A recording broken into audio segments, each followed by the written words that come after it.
HSVP का एक वो प्लॉट है जिस पर उन्होंने कहा कि इस प्रकार का हम टूरिज्म को जोड़ करके कोई ऐसा प्रोजेक्ट बना सकते हैं। तो बहुत मांग थी कि गुरु रविदास जी की एक बड़ी प्रतिमा लगा करके और वहाँ कोई भी एक टूरिज्म का एक स्थान भी बने, लोगों के आने जाने के लिए, क्योंकि हाईवे के ऊपर है।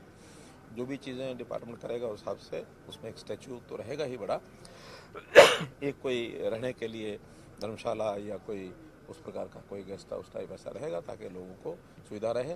पढ़ाई के नाते से एक छात्रावास की मांग है, तो छात्रावास भी बनाया कि उस जगह पर एक छात्रावास भी बनाया जा सकता है। हिसार में भी आपने कैसे वाल्मीकि समाज को 3000 एकड़ का एक प्लॉट, बहुत पुरानी मांग थी उनकी, वो भी 3000 स्क्वायर मीटर।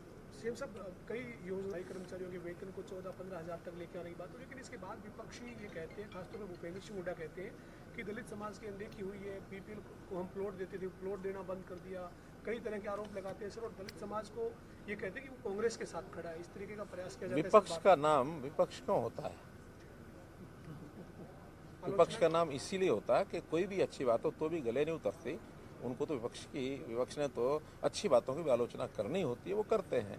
ये समाज को देखना है कि हमने उनके लिए क्या किया क्या नहीं किया। It's up to them.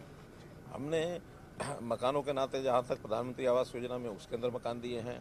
हमने अभी जो नई मुख्यमंत्री आवास योजना के अंतर्गत 1 लाख से ऊपर प्लॉट बनाने की योजना वो बना करके उसका एक हमने सूची भी ले ली है कि किन लोगों को देना है।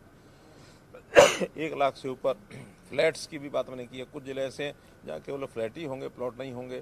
गुरुग्राम है, फरीदाबाद है, पंचकुला है, सोनीपत है। इन जिलों में ज़मीन कम होने के कारण से फ्लैट मल्टी स्टोरी बना करके वो दिए जाएंगे। उसमें सहायता केंद्र सरकार भी करेगी, प्रदेश सरकार की भी योजना सहायता करने की है। कुछ जो कस्टमर है उससे भी लिया जाएगा थोड़ा पोर्शन उसका, और बाकी उनको बैंक से लोन की व्यवस्था भी हम करा के दे रहे हैं ताकि 10 साल 15 साल जितने साल का वो लोन किस्तों देना चाहेगा तो नॉर्मल किस्तें उसकी बन सके ताकि वो अपना मकान जल्दी बनवा सके। बेघरों के सिर पर छत होना यह ज़रूरी है, ये प्रधानमंत्री जी का संकल्प है, हम भी लेके चल रहे हैं।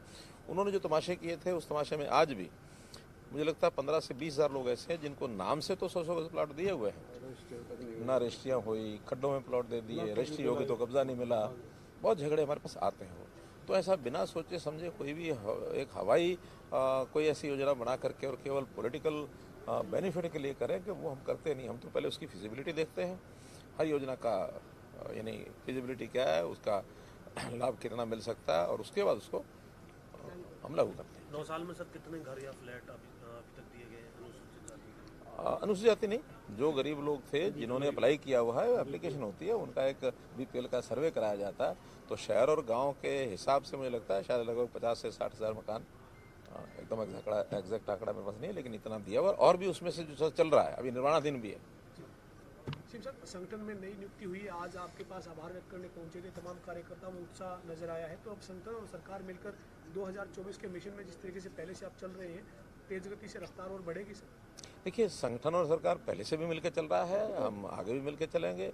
हमारी पार्टी की विशेषता है कि कभी वो तमाशे नहीं होते हैं कि जब उनको अपने अध्यक्ष बनाने के लिए भी वर्षों लग जाए, प्रदेश अध्यक्ष, और वर्षों के बाद प्रदेश बन जाए तो जिले तो बनते ही नहीं है। कम से कम हम पिछले 9-10 साल से देख रहे हैं, कांग्रेस के जिलाध्यक्ष लेवल पर भी बने नहीं हैं।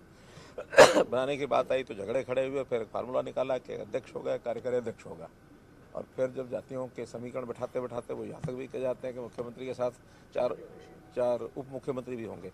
ये तमाशे कांग्रेस के घर के हमारे नहीं हैं। हमारा तो जो नीचे तक का पन्ना प्रमुख तक का कार्यकर्ता और ऊपर राष्ट्रीय अध्यक्ष तक एक अनुशासनात्मक एक तरीके से चीज़ें होती हैं। 3 साल का कार्यकाल के बाद सामान्यतया चुनाव होते हैं पार्टी में भी, लेकिन अब चूँकि विधानसभा लोकसभा के चुनाव निकट हैं, इसलिए पार्टी ने तय किया कि अभी हम संगठनात्मक चुनाव इन चुनाव से पहले नहीं कराएंगे। उसके बाद फिर सदस्यता चुनाव ये सब चलेंगे।